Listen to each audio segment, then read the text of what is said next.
민수기 14장입니다. 26절부터 30절까지 제가 봉독을 해드리도록 하겠습니다. 민수기 14장 26절부터 30절 말씀까지가 되겠습니다. 여호와께서 모세와 아론에게 말씀하여 이르시되 나를 원망하는 이 악한 회중에게 내가 어느 때까지 참으랴. 이스라엘 자손이 나를 향하여 원망하는 그 원망하는 말을 내가 들었노라. 그들에게 이르기를 여호와의 말씀에 내 삶을 두고 맹세하노라. 너희 말이 내 귀에 들린 대로 내가 너희에게 행하리니 너희 시체가 이 광야에 엎드려질 것이라. 너희 중에 20세 이상으로 기수된 자 곧 나를 원망한 자 전부가 여분네 아들 갈렙과 눈의 아들 여호수아 외에는 내가 맹세하여 너희에게 살게 하리라 한 땅에 결단코 들어가지 못하리라. 아멘. 오늘도 불편한 환경 속에서도 살아계신 하나님을 예배케 하시고 또 이 시간 주의 말씀을 청정할 수 있는 은혜를 베풀어 주심을 감사를 드립니다. 말씀이 선포될 때 우리에게 큰 은혜가 되게 하시고 위로가 되게 도와주시옵시고 말씀 가운데 우리가 하나님의 뜻을 다시 한번 깨달아 알 수 있는 지혜를 허락하여 주시옵소서. 예수님 이름으로 기도하옵나이다. 아멘. 할렐루야. 자, 우리 옆에 있는 분들과 하나님 우리와 함께 하십니다. 인사하겠습니다. 하나님 우리와 함께 하십니다. 할렐루야. 본격적인 아마 휴가철이 접어든 것 같습니다. 어제 휴가를 떠나신 분들의 빈자리를 누가 채울 것인가라고 이렇게 가족들하고 얘기하면서 누가 과연 채울 수 있을까? 안 나가면 혹시 오빠? 요한이 오빠? 여러분들이 모든 사람들이 휴가를 잘 보내시면 좋겠습니다. 안전한 가운데 정말 뜻깊고 행복한 그런 휴가철을 보낼 수 있기를 기대해 봅니다. 어떤 신경과학자는 이런 유명한 말을 했습니다. 우리가 언어를 통제하는 것이 아니라 언어가 우리의 인생을 통제하고 있다. 언어 신경이 우리 지체의 모든 신경의 위에 있기 때문에 모든 인간의 신경이 언어의 지배를 받는다는 이야기입니다.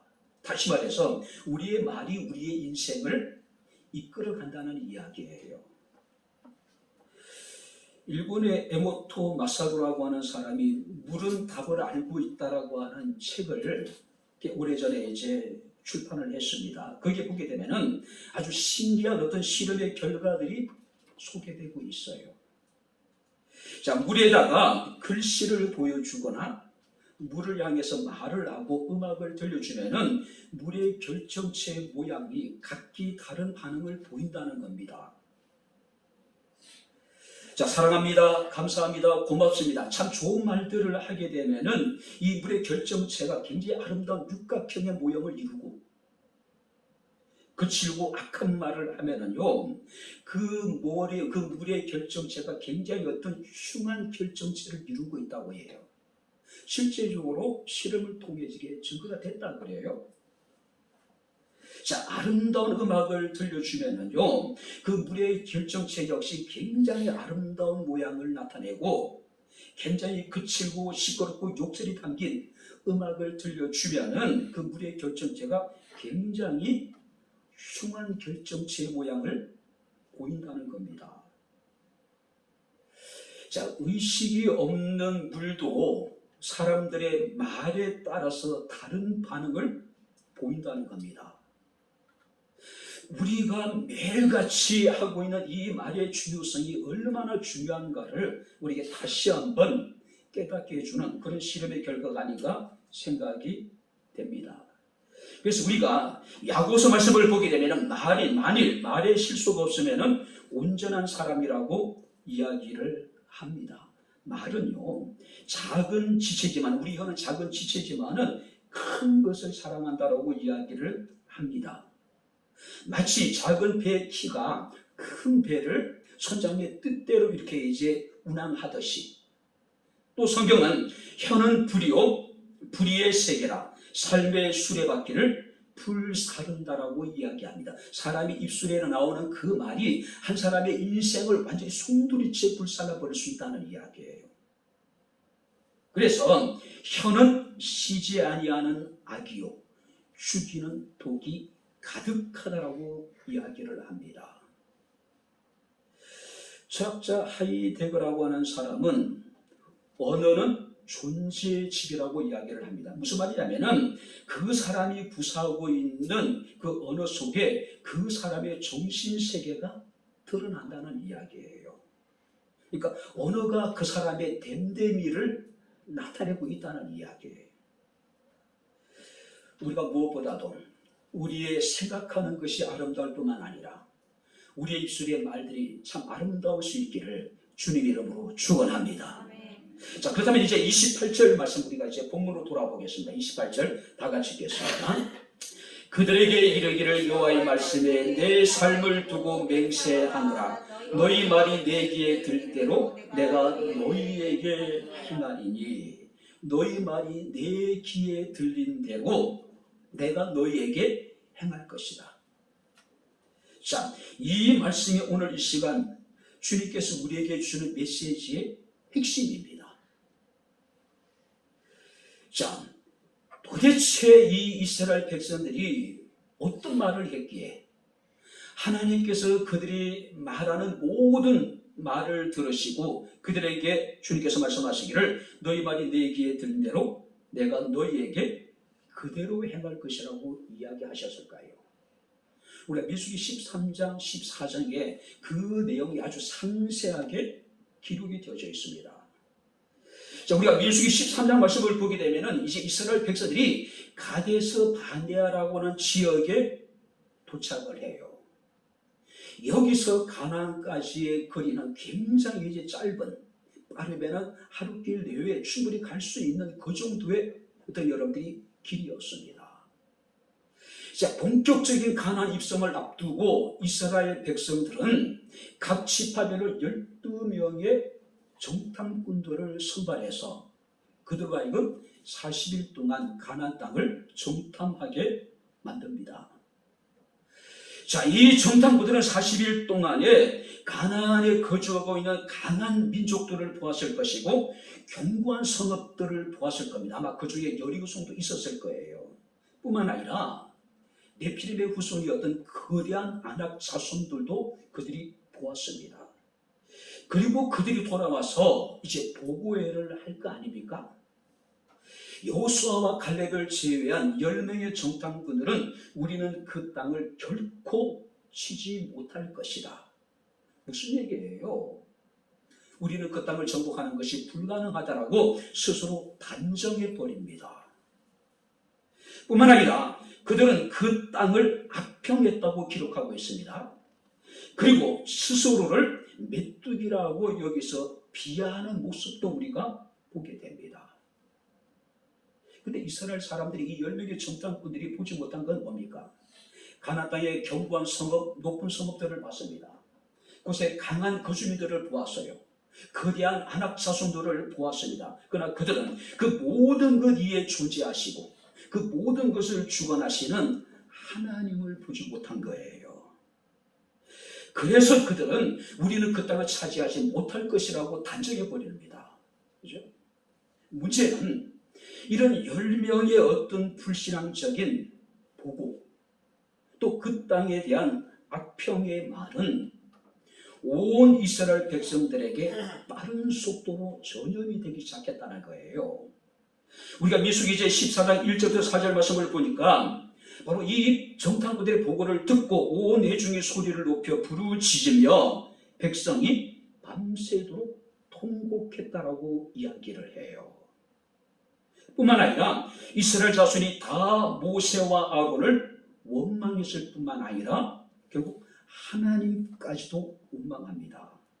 어찌하여 여호와가 우리를 그 땅으로 인도하여 칼에 쓰러지게 하려 하는가?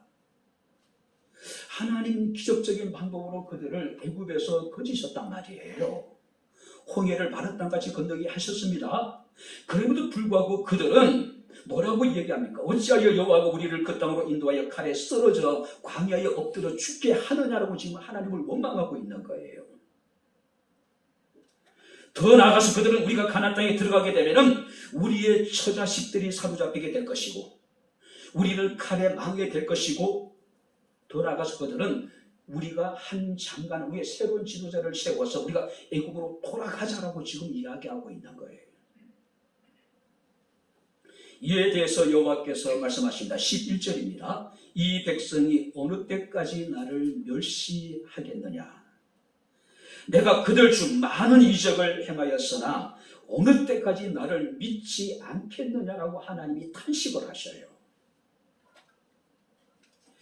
10명의 부정적인 정탐꾼들의 보고를 듣고 이스라엘 사람들은 온 회중이, 온 이스라엘 자손이 모두가 모세를 원망했고 아론을 원망했고 하나님을 원망했습니다. 그런데 하나님은 그들의 행위에 대해서 나를 멸시하는 것이라고 이야기를 해요. 여기서 하나님을 멸시한다는 건 뭡니까? 하나님을 믿지 않는 것, 하나님을 온전히 신뢰하지 않는 것이 하나님을 멸시하는 것이라고 이야기를 합니다. 자, 과연 여러분들이 그들이 애굽으로 다시 돌아간다면은 그들이 애굽에서 참 아름다운 멋진 생활을 할 수 있을까요? 아니죠.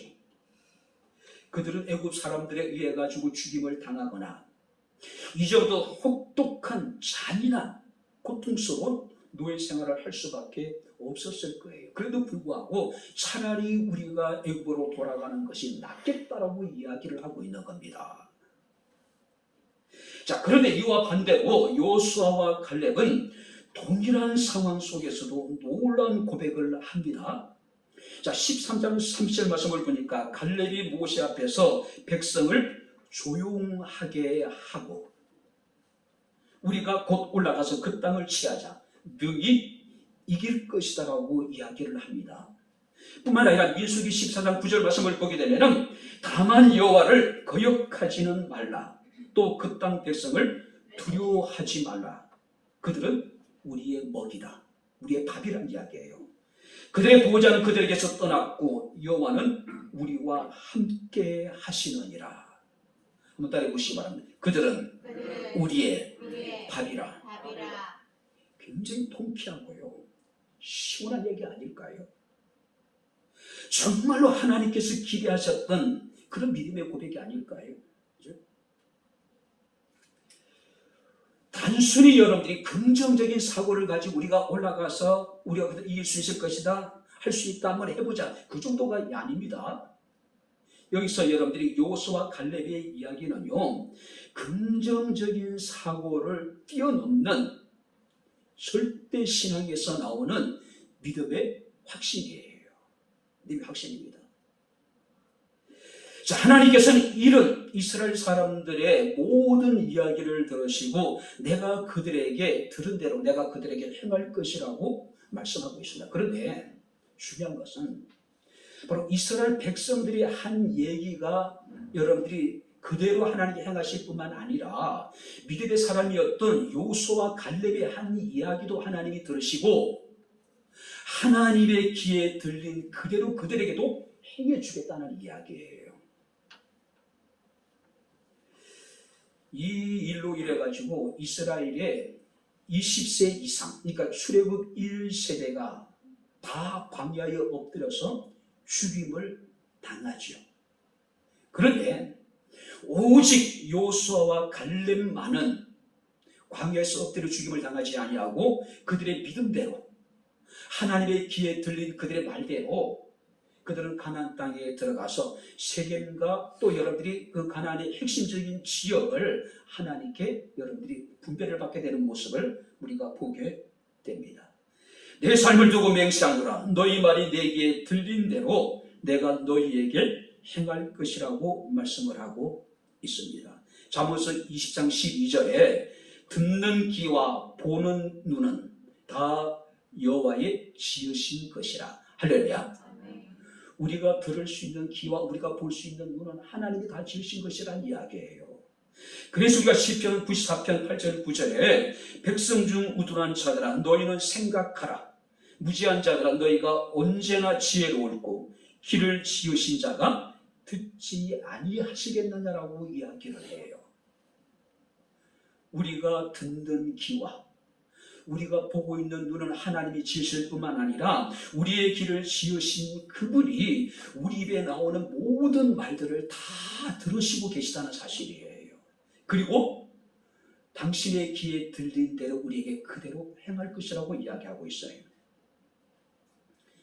연기가 하늘로 올라가듯이 이 땅의 모든 사람들의 모든 말이 다 하나님께 올려지게 된다는 사실을 믿으시기에 주의 이름으로 축원합니다. 원망도, 불신도, 우리가 부르는 노래도, 우리가 여러분 드리는 기도도, 그죠? 우리가 드리는 하나님 앞에 감사함도 다 하나님께 여러분들이 들려지게 된 거란 이야기예요.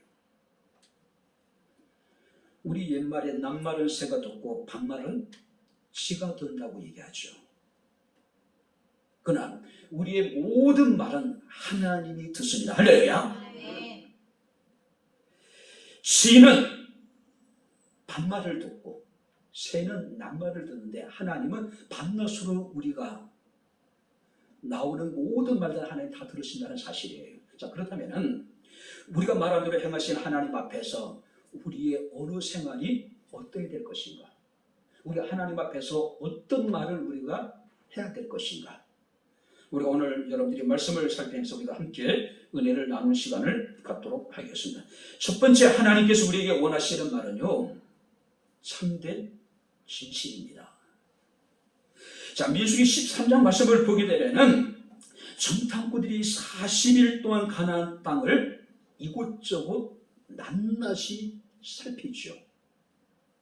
그들은요, 포도소리가 달린 포도나무 가지를 두 사람이 메고 돌아와요. 그 땅이 얼마나 기름지고 그 땅이 얼마나 비옥한지를 우리는 그 두 사람이 메고 온 이 포도나무 가지를 통해서 알 수가 있는 거예요. 그런데 정작 이 10명의 정탐꾼들은 그 사실을 왜곡합니다. 그 땅을 고의적으로 악평을 하고 있는 거예요. 민수기 13장 32절 말씀을 보게 되면 이스라엘 자손 앞에서 그 탐지한 땅을 악평하여 이르되 우리가 두루 다니며 탐지한 땅은 정탐한 땅은 그 주민을 삼키는 땅이다. 자, 자신들이 지금 두 사람이 거대한 포도나무 가지를 지금 메고 왔단 말이에요. 뭘 말합니까? 그 땅이 굉장히 비옥하다는 것이고 그 땅이 굉장히 기름지다는 것이잖아요. 하나님 그들에게 말씀하신 대로 젖과 풀이 흐르는 여러분들이 땅이었단 말이에요. 근데 정작 그들은 뭐라고 이야기하고 있습니까? 그 정탐한 땅을 악평하여 이르되 그 땅을 악평했다는 이야기예요. 진실을 외면하고 자기 백성들을 여러분들이 거짓된 말로 지금 그들에게 충동질하고 있는 거예요. 한마디로 그 땅은 하나님 이름 약속했는지 모르지만은 사람이 살 수 없는 땅이라고 지금 악평하고 있는 거예요. 자, 여기서 악평이라고 하는 단어는요, 디바라고 하는 단어를 사용하는데 업신여기다, 또 멸시하다, 조롱하다는 뜻을 가지고 있는 거예요. 여러분들이 가나안 땅은 어떤 곳입니까? 하나님께서 그들의 조상이었던 아브라함에게 약속하신 약속의 땅이었단 말이죠. 근데 그들이 40일 동안 그 땅을 정탐하고 돌아와서 그들은 그 땅에서 악평을 하고 있는 거예요. 단순히 그 땅에 대해서 악평한 것이 아니라 그 땅을 그들에게 약속하신 하나님, 그 땅을 그들에게 선물로 주시겠다라고 말씀하신 그 하나님에 대해서 지금 그들은 악평을 하고 있는 거죠. 여러분들이 내가 누군가에게 정말로 고민을 하고 그래서 이제 한 선물을 내가 준비를 했다고 생각해 보세요. 근데 내가 정말 조심스럽게 그 선물을 그 사람을 사랑하는 마음으로, 고마운 마음으로 했어요. 근데 내가 선물 받은 그 사람이 만약에 내가 준 그 선물을 여러분들이 우리가 무시하거나 그 선물에 대해서 평가절하하거나 그 선물을 준 것에 대해서 악담을 하거나 만약 그렇다면요, 제 심정이 어떨까요? 굉장히 불쾌할 수밖에 없겠죠. 자, 여기서 이스라엘 사람들이요, 하나님이 그들에게 주신 약속의 땅에 대해서 악평을 했다고 하는 것은 그 땅을 그들에게 약속하신 하나님에 대해서 그들은 악평을 했다는 이야기예요. 하나님을 멸시하고 하나님을 조롱하고 하나님을 없이 여겼다는 이야기겠죠. 그 결과가 뭡니까? 민수기 14장 36절 37절 말씀하니까 모세의 보냄을 받고 땅을 정탐하고 돌아와서 그 땅을 악평하여 온 회중이 모세를 원망하게 한 사람, 곧 그 땅에 대해 악평한 자들은 여호와 앞에서 재앙으로 죽었고. 무슨 얘기일까요? 모든 출애굽 1세대가 당시 20세 이상의 모든 사람들이 다 광야에 엎드려서 죽임을 당했습니다. 그들이 재앙을 당하고 죽임을 당한 원인이 뭐냐면은 그들이 하나님께 대해서 악평했기 때문에 그렇다는 거죠. 그죠? 우리가 하나님을 악평하고야 어떻게 우리가 하나님의 복을 받고 우리가 살 수가 있을까요? 오늘 그렇다면 이들이 이렇게 그들 땅에 대해 악평한 이유가 뭘까요?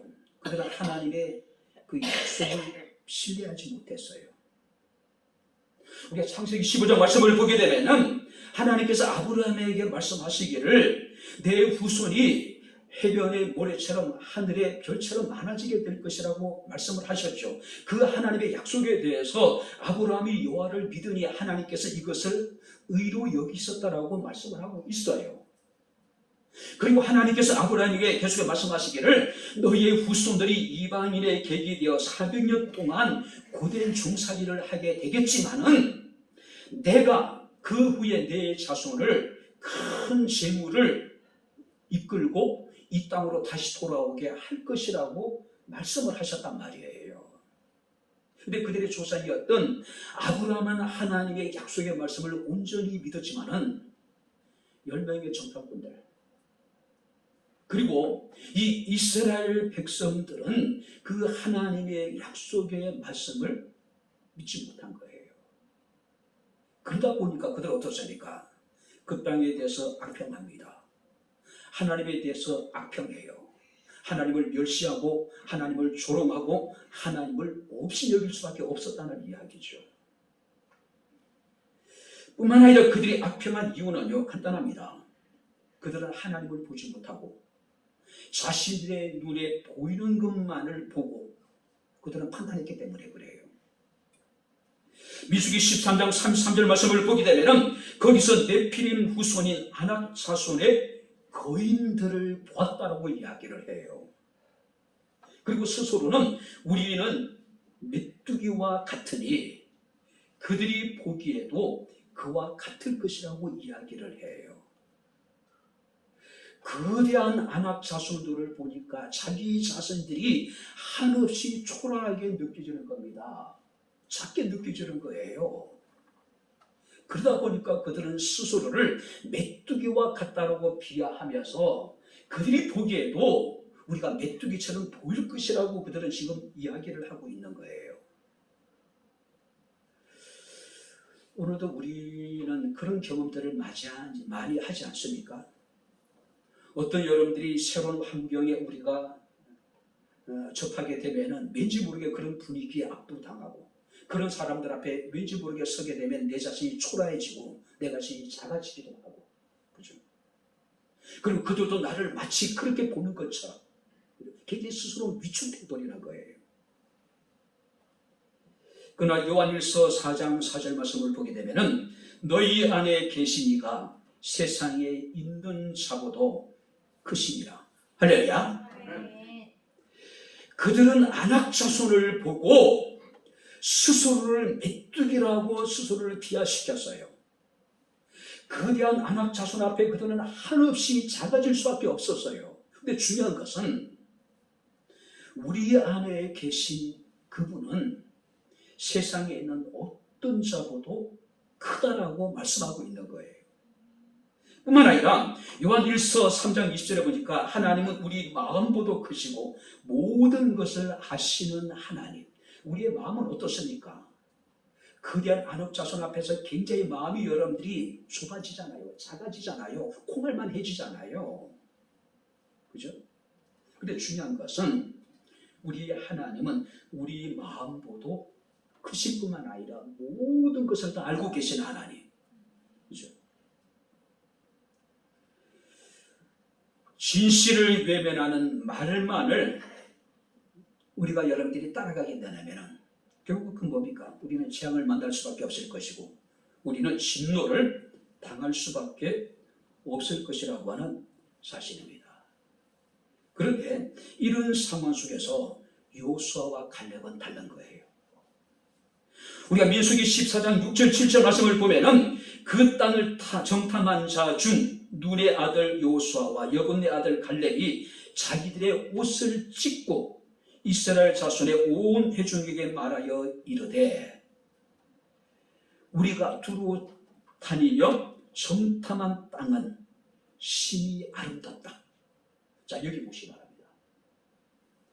10명의 정탐꾼들은 우리가 두루 다니며 정탐한 땅은 그 주민을 삼키는 땅이라고 악평을 했는데 여호수아와 갈렙은 같은 이야기를 합니다. 우리가 두루 다니며 정탐한 땅은 심히 아름다운 땅이라고 이야기를 하고 있어요.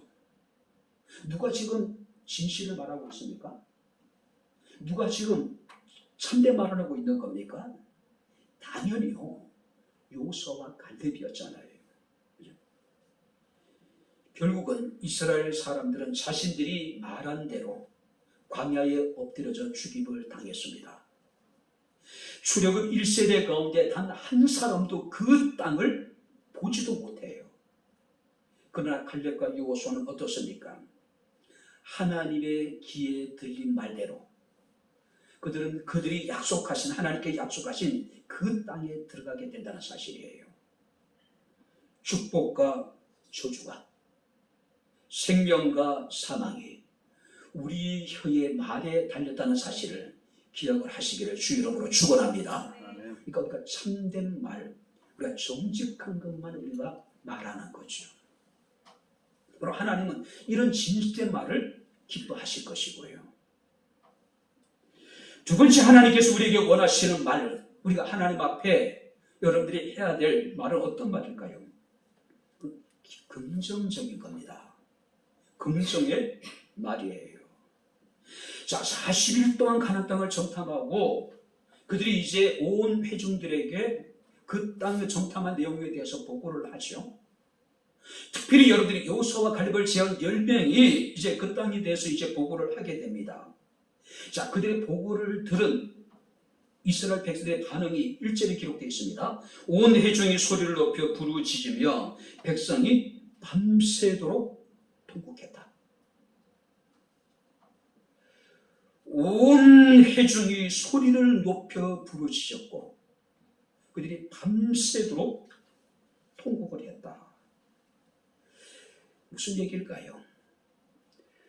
부정적인 보고를, 거짓된 보고를 들은 온 이스라엘의 백성들이 밤새도록 목소리를 높여서 부르짖을 뿐만 아니라 통곡을 했어요.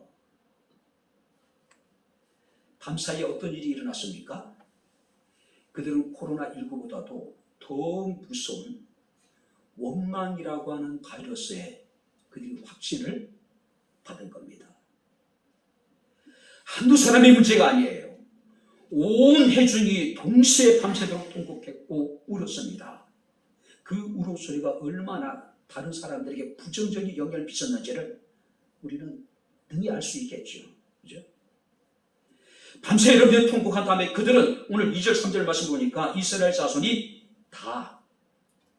다입니다.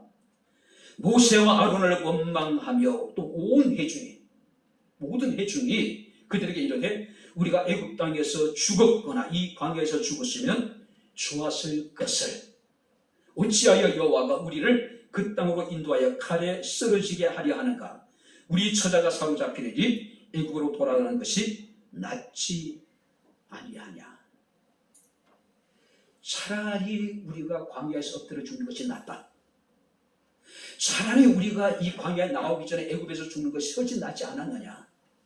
지금 우리가 이 광야에서 엎드려 죽는 것보다는 차라리 우리가 애굽으로 돌아가서 거기서 죽는 것이 서로 낫지 않겠느냐라고 지금 불평하고 있는 겁니다.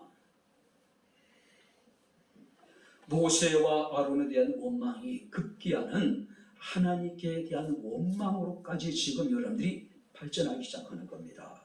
문제는 이들의 이런 원망이 이번이 처음이 아니라고 하는 사실이에요.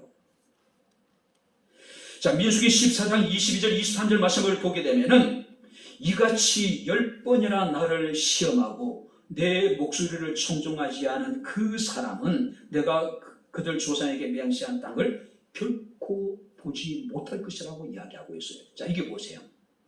그들은 애굽에서 나오고 난 이후에 10번이나 반복적으로 습관적으로 하나님에 대해서 원망했다는 이야기예요. 불평했다는 이야기예요. 여기서 10번이라고 하는 것은 숫자적인 개념으로 10번이 아닙니다.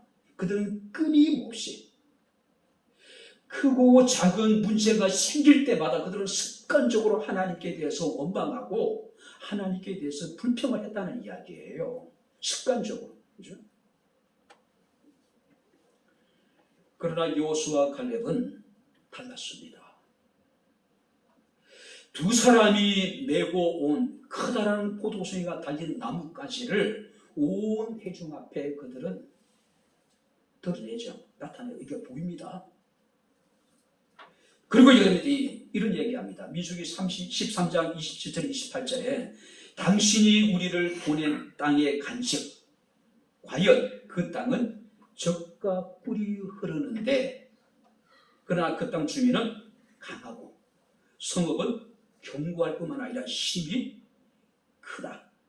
거기서 우리도 안악자손을 보았다. 자, 이게 보세요. 10명의 부정적인 정탐꾼들과 여호수아와 갈렙은 같은 것을 보고 같이 느꼈어요.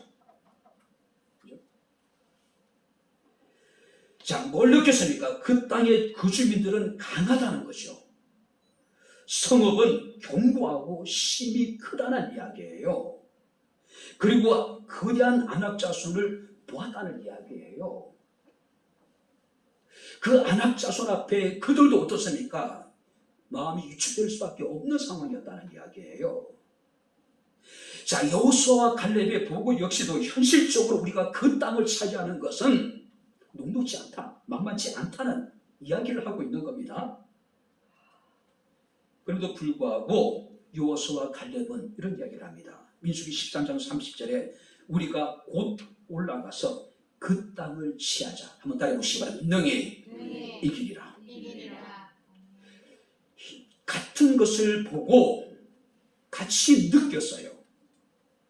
그 땅을 차지하는 것이 결코 쉽지 않다는 것을 알고 있었단 말이에요. 자, 그럼에도 불구하고 여호수아와 갈렙은 우리가 곧 올라가서 그 땅을 취하자고 이야기합니다. 우리가 능히 이길 수 있다라고 이야기를 하는 거예요.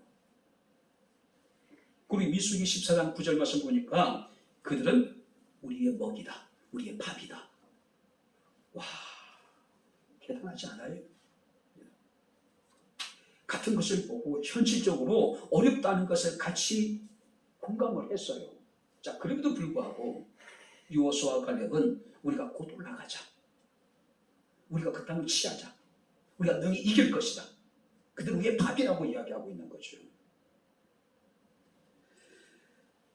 모든 사람들이 하나님이 주신 땅에 대해서 악평을 할 때 여호수아와 갈렙은 7절 말씀 보니까 우리가 두루 다니며 정탐한 땅은 심히 아름답다. 젖과 꿀이 흐르는 땅이다. 올라가자. 왜? 하나님께서 그들의 조상에게 약속하신 하나님의 약속의 말씀을 신뢰했기 때문에 그래요. 현실적으로는 그 땅을 차지하는 게 힘들겠지만은 하나님 우리와 함께 하시고 이미 하나님께서 우리 조상들에게 약속하신 것이니 우리가 하나님의 약속의 말씀을 믿고 올라가자. 우리가 너희 그 땅을 취하게 될 것이다. 우리가 이길 것이라고 이야기하고 있는 거예요. 현실적으로는 힘들겠지만은 하나님께서 약속하시고 하나님께서 말씀하셨으니 오직 하나님의 말씀에 의지하여 올라가겠다는 이야기죠. 뿐만 아니라 이제 이 여호수아 칼렙은 자기 백성들을 위로하기까지 합니다. 다만 여호와를 거역하지 말라. 또 그 땅 백성을 두려워하지도 말라. 그들은 우리의 밥이다. 그들의 보호자는 그들에게서 떠났고 여호와는 우리와 함께 하시느니라. 그들을 두려워하지 말라고 이야기를 합니다. 자, 여기 보시기 바랍니다. 긍정적인 말은요, 걸음을 주는 것 같아서 좋은 열매를 맺게 합니다. 그러나 부정적인 말은요, 잡초를 뿌리는 것 같아서 자라지도 못하게 할 뿐만 아니라 나쁜 열매만을 자라게 합니다. 오늘 사랑소년들, 우리 입술의 말은 어떨까요? 끊임없이 부정적인 이야기를 하는 사람이 있는가 하면은 늘 긍정적인 이야기를 하는 사람이 있습니다. 여러분들이 내적 맹세라고 하는 말이 있습니다. 내적 맹세. 무슨 얘기냐면 나는 성공할 수 없어. 나는 가난해. 나는 불행할 수밖에 없을 것이다. 나는 이 문제를 해결할 수 없어. 난 이렇게 살다가 죽을 거야. 모든 사람들이 나에 대해서 그렇게 생각할 거야. 나는 희망이 없어. 난 틀렸어. 끊임없이 부정적인 생각들을 자신의 마음에 새기는 겁니다. 이게 내적 맹세예요. 결국 그 사람은 어떻습니까? 자신의 내적 맹세에 묶인 채 살아가게 되는 거예요. 그러니까 뭘 해도 안 되는 거예요. 실패할 수밖에 없는 거예요. 모든 사람이 나를 그렇게 스스로 생각하다 보니까 그런 사람들에게 자신이 그렇게 보일 수밖에 없는 거죠. 오래전에 그 유명한 가수 100명의 어떤 가수들과 그들의 히트곡가의 어떤 삶의 어떤 연관성에 대해서 조사를 했다는 이야기가 있었죠. 100명의 가수들과 그들의 히트곡가의 어떤 삶의 관계성. 근데 91명의 가수들이요, 자신의 최고의 히트곡과 비슷한 인생을 살아갔다는 거예요. 긍정과 희망과 사랑을 노래한 가수들은 인생이 긍정적이고 희망적이고 사랑이 넘치는, 반면에 여러분들이 죽음과 같은 주제로 노래를 부르고 또 여러분들이 왠지 모르게 좀 암울한 그런 여러분의 노래를 부른 가수들의 인생을 보게 되면 다 그렇게 삶의 결말을 맞이하게 된다는 이야기예요. 그 대중가요 작곡가들의 모임인 노랫말 연구에서도 비슷한 발표를 했다는 거예요. 그러니까 노랫말의 가사가 어떠했냐에 따라서 가수가 그 노랫말의 가사대로 삶을 살아가더라는 거예요. 왜 그런 현상이 벌어지게 될까요? 가수가요, 새로운 노래를 하나 취입하기 위해서는요, 최소한 3,000번에서 5,000번의 노래를 반복해서 불러야 된대요. 근데 여러분들이 이 노래는 그냥 노래만 부르는 게 아니잖아요. 입으로만 부르는 게 아니잖아요. 그 노래에 자신의 감정을 이입시켜야 되잖아요. 그죠? 그러다 보니까 노래를 부르면서 최대한 자신의 감정을 살리다 보니까 자신도 모르는 사이에 자신이 그 노래의 가사에 자기 자신의 잠재의식이 여러분들이 사로잡히게 된다는 거예요. 자신의 잠재의식에 그 노래의 가사가 자리 잡게 된다는 이야기예요. 그죠? 그러다 보니까 결국 어떻습니까? 최고 히트곡들을 부른 가수들의 인생을 보게 되면은 그 노래와 비슷한 결말을 맞이하더라. 그런 결론이 나올 수밖에 없는 거죠. 우리 희망을 노래하는 사람들이 할렐루야. 우리는 미래를 노래하는 사람들이 할렐루야. 우리가 긍정을 노래하는 사람들이잖아요.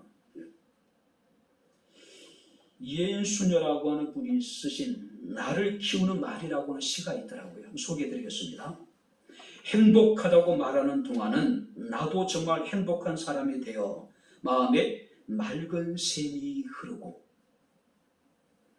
고맙다고 말하는 동안은 고마운 마음 새로이 솟아올라 내 마음도 더 순해지고, 아름답다고 말하는 동안은 나도 잠시 아름다운 사람이 되어 마음 한 자락 환해지고, 좋은 말이 나를 키우는 걸 나는 말하면서 다시 알지라고 이렇게 나가더라고요. 그러니까 행복하다고 말하는 동안에, 고맙다고 말하는 동안에, 아름답고 말하는 동안에 나도 모르는 사이에, 그죠? 내가 행복해지고 내 마음이 순해지고 내 마음속에 아름다운 사람이 되어 가더란 이야기예요. 사랑하는 성도 여러분, 우리 하나님은 당신의 귀에 들린 대로 행하시는 하나님입니다. 부정적인 이야기가 아니라 긍정적인 이야기, 희망적인 이야기만이 우리에게 있게 되기를 주님 이름으로 축원합니다. 긍정을 이야기하면 하나님께서 당신에게 들린 대로 우리에게 긍정의 결과를 우리 허락하시는 하나님이라는 거죠. 자, 마지막으로 여러분, 우리는 어떤 말을 해야 될까요? 바로 신앙적인 말입니다. 정직을 넘어서 긍정적인 말로, 긍정적인 말을 뛰어넘어서 우리는 바로 신앙적인 말을 해야 되는 사람들이죠. 자, 심리학에서는요, 원망과 불평은 서로 상승작용을 일으킨다 그래요. 그래서 여러분들이 원망이나 불평이라는 것은 끝이 없습니다. 원망과 불평은요, 대상도 가리지 않아요. 원망과 불평이라는 것은 굉장히 강력한 전염성을 가지고 있는 겁니다. 자, 그래서 하나님께서는 원망하는 자들을 향해서 나를 원망하는 이 악한 해중이라고 지금 말씀하고 있는 거예요. 무슨 말입니까? 원망은 악한 것이고 원망하는 자는 악한 자란 이야기예요. 왜 그럴까요? 원망이라는 것은 자신의 책임을 다른 사람에게 전가시키는 것이 원망이에요. 여러분들이 아담과 하와가 에덴 동산의 선악을 알게 하는 나무의 실과를 따먹습니다. 하나님이 아담에게 아담아 내가 어디 있느냐라고 찾으시잖아요. 자, 이 아담은 선악과를 따먹고 결국 하나님 앞에 서게 되죠. 아담이 뭐라고 얘기합니까? 하나님이 내게 주신 여자. 결국은 책임을 전가시킨다라고 하는 것은 지금 하와에 대해서 원망하고 있는 거예요.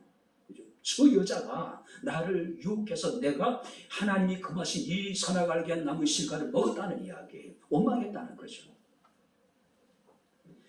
또 여러분들이 하와는 뱀에게 책임을 전가시키죠. 뱀에 대해서 원망한 거예요. 원망하는 겁니다. 오늘 사랑하는 성도 여러분들, 우리는요, 단순히 긍정적인 이야기를 할 뿐만 아니라 더 나아가서 우리는 믿음의 말을 해야 되는 사람들이죠. 신앙의 언어를 우리는 가진 사람들이 되어야 된다는 거죠. 우리가 민수기 14장 8절 9절 말씀을 보게 되면은 여호와께서 우리를 기뻐하시면 우리를 그 땅으로 인도하여 들이실 것이고 그 땅을 우리에게 주실 것이다. 이는 과연 젖과 꿀이 흐르는 땅이다. 요한 우리와 함께 하신다라고 이야기를 해요. 여러분들이 여호수아 갈렙의 이 한마디 한마디 속에요, 그들의 믿음과 하나님에 대한 절대적인 신뢰가 지금 묻어나오고 있지 않습니까? 단지 여러분들이 여호수아 갈렙 우리가 할 수 있다 한번 해보자, 그런 긍정적인 여러분들이 말이 아닙니다. 그들은 이 땅을 우리가 차지하는 것이 당연한 것이라고 이야기하고 있는 거예요. 당연한 것이다. 왜? 이거 믿음으로 받아들이기 때문에. 믿음으로. 그죠? 하나님 그들의 조상이었던 아브라함에게 약속하신 것이기 때문에 우리가 그 땅을 우리가 올라가서 취하는 것은 당연한 것이다. 하나님이 당연히 우리와 함께 하실 것이고 우리를 도우실 것이다 라고 하는 강한 확신을 가지고 있는 거예요. 그러니까 여러분, 우리가 당연하다고, 그러니까 우리가 무엇에 대해서 긍정적으로 생각하는 것과 그것이 당연한 일이라고 생각하는 것은 엄청난 차이가 있는 것이잖아요.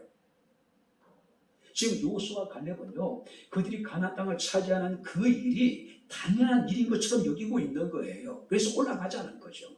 하나님 우리와 함께 하시다는 거죠. 이것이 믿음이고 이것이 신앙적인 언어라고 이야기할 수가 있을 것입니다.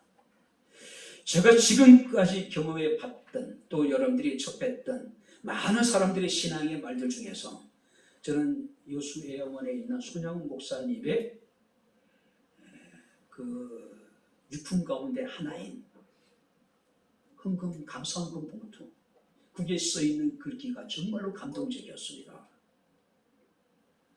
자, 그 감사헌금은 언제 드린 것이냐면은 손양훈 목사님 2명의 아들을 공산당원들에 의해 가지고 이르셨잖아요. 두 아들이 비참하게 죽임을 당했잖아요. 그죠? 근데 여러분들이 장례를 치르고 난 다음에 손양훈 목사님이 하나님 앞에 감사헌금을 드려요. 근데 여수애영원에 보게 되면 그 감사한 봉투가 그대로 지금 사람들에게 전시되어져 있는 거예요. 봉투에 이런 글귀가 있습니다. 두 아들의 순교를 감사하며 1만 환, 손양원. 두 아들을 미국에 유학 보내기 위해서 준비하고 계셨는데 두 아들이 하루아침에 죽임을 당했어요. 장례를 치를 때에 그 목사님의 심정이 어떠했을까요? 참 비통했을 거 아니에요. 자, 모든 장례를 치르고 하나님 앞에 감사헌금을 드렸습니다. 두 아들의 순교를 감사하며 1만 환, 손양원. 당시 손양원 목사님의 한 달 사례가 80환이었어요. 1만 환이라고 하는 것은 손양원 목사님이 10년 동안 사례를 고스란히 모아야지 드릴 수 있는 헌금이었다 그래요. 어떤 상황 속에서도 하나님을 믿고 하나님께 감사하는 것, 이것이 최고의 믿음이 아닐까요? 이것이 신앙인의 최고의 여러분들이 언어가 아닐까요? 이제 말씀을 마치도록 하겠습니다. 옛말에 말이 씨가 된다는 이야기가 있죠. 말은 그 사람의 생각이고 그 사람의 정신을 나타내고 있는 거죠. 사람의 말 속에는요, 그 사람의 사상, 그 사람의 인격, 그 사람의 신앙이 담겨져 있습니다. 그래서 그 사람의 생각과 인격과 신앙이 담겨져 있는 그 말이 씨가 되어서 그 사람을 만들어간다는 이야기예요. 마치 누에가 자신의 입에서 나온 씨를 가지고 집을 짓고 그 속에서 살아가듯이 사람들도 자신의 입에서 나온 말대로 형편과 환경이 이루어지게 될 것이고 자신 입에서 나온 말대로 자신의 운명이 결정되었다는 사실이에요. 어쩌면 어제 우리의 뿌린 말의 씨앗이 오늘의 나를 만들었을지 모릅니다. 오늘 뿌린 우리의 말의 씨앗이 내일의 나를 만들 수 있을 것이고, 그렇기 때문에 우리는 과거는 어떤지 모르겠지만 늘 희망을 이야기하고 긍정을 이야기하고 믿음을 이야기하는 말을 해야 되지 않을까요? 여러분들이 지금까지 살아오는 도중에 여러분들이 어렸을 때 가장 많이 들었던 이야기가 뭘까요? 흥얼한 이야기가 아니었을까요?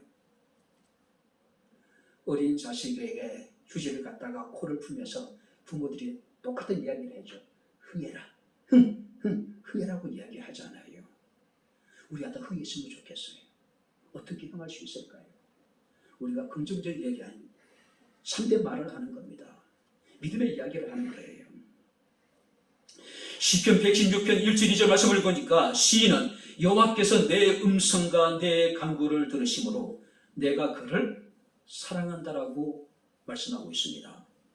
말에 마태복음 12장 36절에 주님께서는 사람이 무슨 무익한 말을 하든지 심판날에 이에 대하여 심판을 받으리니 내 말로 의롭다함을 받고 내 말로 정죄함을 받으리라. 한번 따라해 보시기 바랍니다. 사람이 무슨 무익한 말을 하든지, 우리가 무슨 무익한 말을 하든지 생각 없이 내뱉었던 의미 없는 말 한마디 한마디 인해서 우리가 마지막 때 심판을 당하게 될 것이고, 그 말로 어떤 사람은 의롭다함을 받게 될 것이고 어떤 사람은 정죄함을 받게 될 거라고 이야기를 합니다.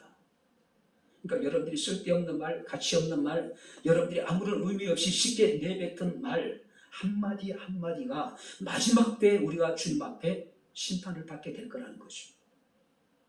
그래서 유다서 1장 15절 말씀을 보니까 모든 경건하지 않는 자가 경건하지 않게 행한 모든 경건하지 않는 일가, 또 경건하지 않는 지인들이 주를 거슬려한 모든 완악한 말로 말미암아 그들을 정죄하려 하십니다. 우리의 심판의 기준은 두 가지입니다.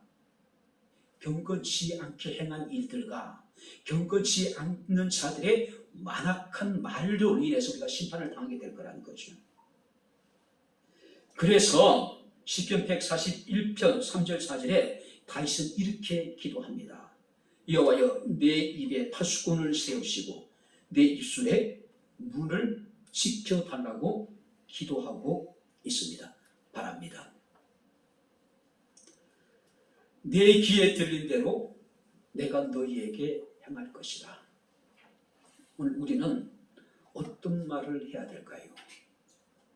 참된 진실된 말을 해야 될 것이고, 긍정적인 말을 해야 될 것이고, 믿음의 말, 신앙의 언어를 사용하게 될 때에 우리는 하나님의 귀에 들린 대로 우리에게 행하시는 그 하나님의 은혜를 우리가 함께 누릴 수 있지 않을까요? 나의 입술의 모든 말과 내 마음의 묵상이 늘 주께 연락되어지는 아름다운 삶, 바로 저와 여러분들의 삶이 될 수 있기를 주님 이름으로 축원합니다. 기도하겠습니다. 하나님 아버지, 하나님의 은혜와 사랑을 진심으로 감사를 드립니다. 내 귀에 들린 대로 너희에게 행하리라고 하신 하나님의 경고의 말씀을 마음에 새기게 하시고, 참된 진실한 말을 행하게 하시고, 긍정적인 말을 하게 하시고, 믿음의 말, 신앙의 언어를 사용할 수 있는 저희들의 삶이 되게 하옵소서. 예수님 이름으로 기도합나이다. 아멘. 이제는 우리 주 예수 그리스도의 은혜와 하나님의 크신 사랑과 성령님의 교통 교제의 제 충만 역사 인도하시니 하나님 앞에 참되고 정직한 말, 긍정적인 말, 믿음의 말, 신앙의 언어를 쓰므로 하나님의 기쁨이 되며 하나님의 은혜를 누리기를 소원하는 주의 사랑하는 모든 성도들 머리머리 위에 저들의 가정과 직장과 사업장과 이 교회와 이 나라 이 민족 위에 지금부터 영원토록 함께 있을지어다. 아멘.